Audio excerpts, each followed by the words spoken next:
जे शहरामध्ये तणावाचं वातावरण निर्माण झालेलं आहे ते वातावरण पहिलाने किंवा इतर जे काही अफवा उडतात त्या अफवा उडवून आपण पसरवण्याचं काम करू नये।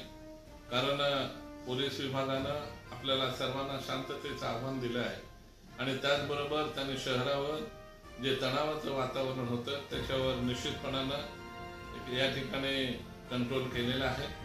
आणि आपल्याला सर्वांना माहीत आहे नंदुरबार शहर हे शांतताप्रिय शहर आहे, त्याच्यामुळे कोणीही अफवांवर विश्वास ठेवू नका आणि आपण सर्वांनी शांतता कशी नांदता येईल आपल्या शहरामध्ये त्या दृष्टीने आपण प्रयत्न करावा ही माझी सर्वांना नम्र विनंती आहे।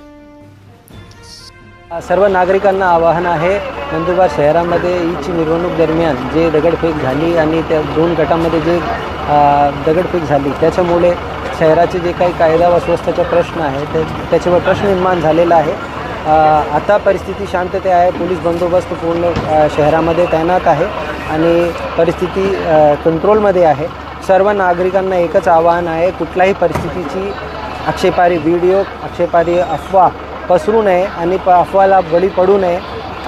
कोणी जर अफवा पसरवतील तर त्यांच्यावर कायदेशीर कारवाई सक्तपणे करण्यात येईल आणि या घटनेमध्ये जे काही जबाबदार आहे ते सर्वांना निष्पन्न करून त्यांच्या विरुद्ध कायदेशीर कारवाई करण्यात येईल।